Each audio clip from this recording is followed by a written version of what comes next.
Hey there, my name is Kelly Dale with Off the Beaded Path, and this is your Must Know Monday for Monday, May the 23rd. Today, we're going to continue on our loom lesson, and I'm going to show you today about how to take the piece off the loom and how to finish it off.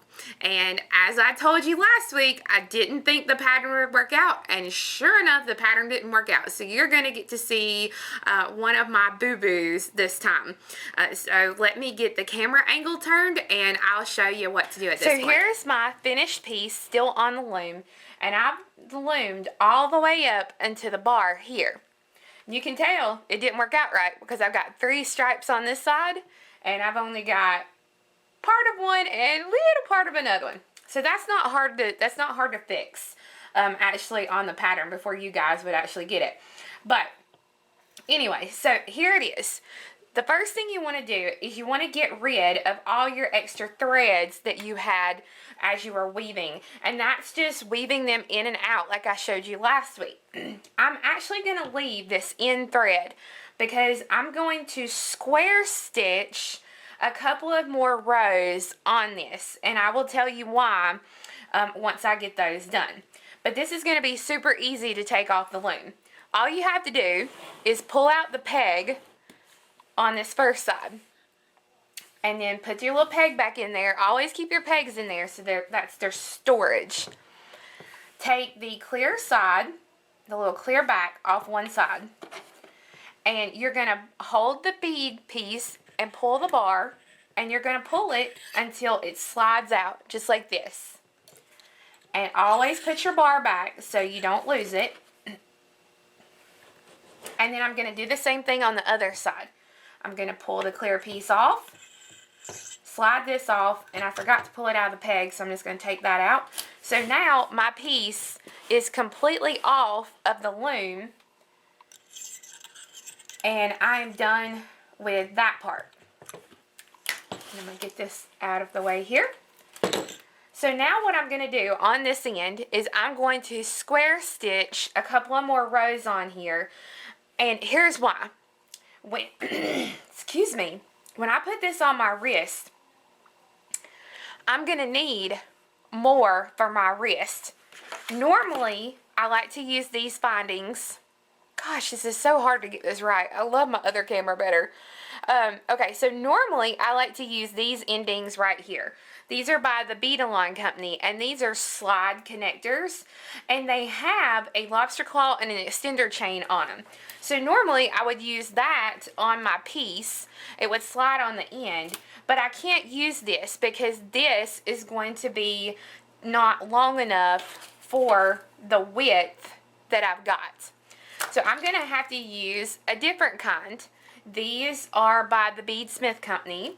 These are basically same premise, but they're longer. So they will fit the, Lord help me, there we go. They will fit the width of what I'm doing.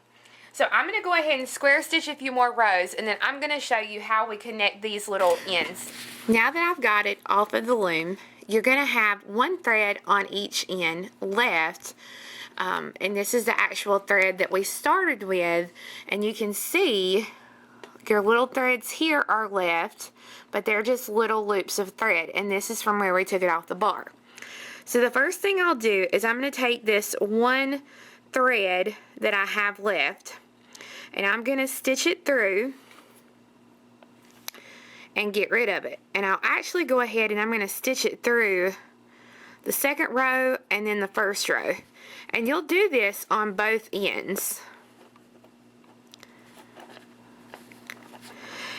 And I forgot to tell you a minute ago when I was square stitching the other end on, if you don't know how to square stitch, go back to my magic carpet bracelet. It was, I guess, 4 or 5 weeks ago now, and I teach you step by step how to do the square stitch in there. Alright, so I've got rid of this one now.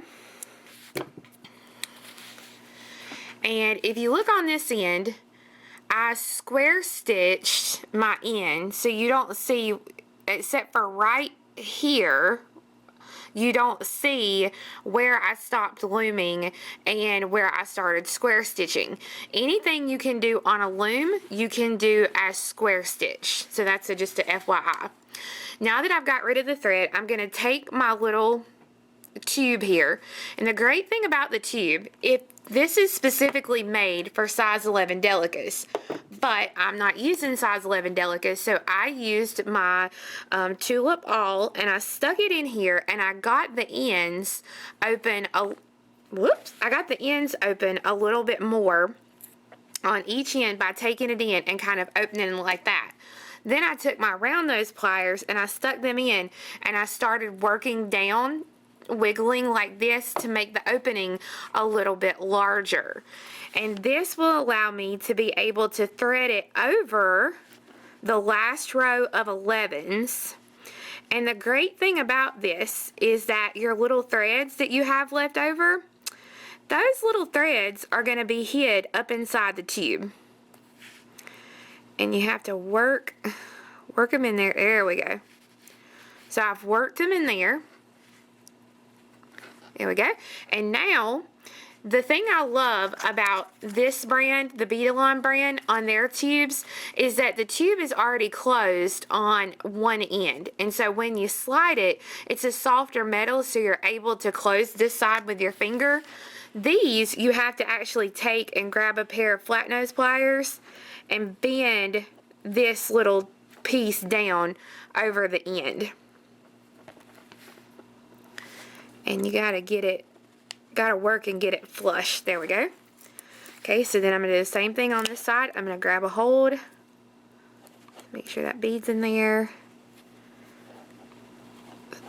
and I'm gonna press it down. Okay, so now you just maneuver your beads here on the end to fix it just like that.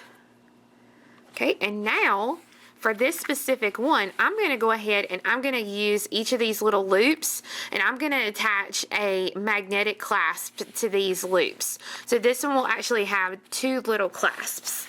On this Beadalon brand, it's got one loop, and it has a lobster claw attached to one side and an extender chain attached to the other side. These come in 3 different sizes. This is the biggest one. This is a 25.4 millimeter tube, which is approximately 1 inch. So they already actually have it. So that's the really great thing about those. Now I'm going to jump online real quick and show you a couple other ways that they can be finished. So in the search box on Google, I typed in bracelets made on Rick's beading loom. So if you look here, this one actually shows you, this one has a thicker cotton cord on the ends. This is what they use for their warp threads, and then they've used a larger seed bead and tile beads into their design. Let's see. Here's another one that is finished off with the little tube ends, and these are more like those little Beadalon ends, as you can see. And then here's one from Pinterest. Oh, that's a little picture. Forget that. Okay, here we go.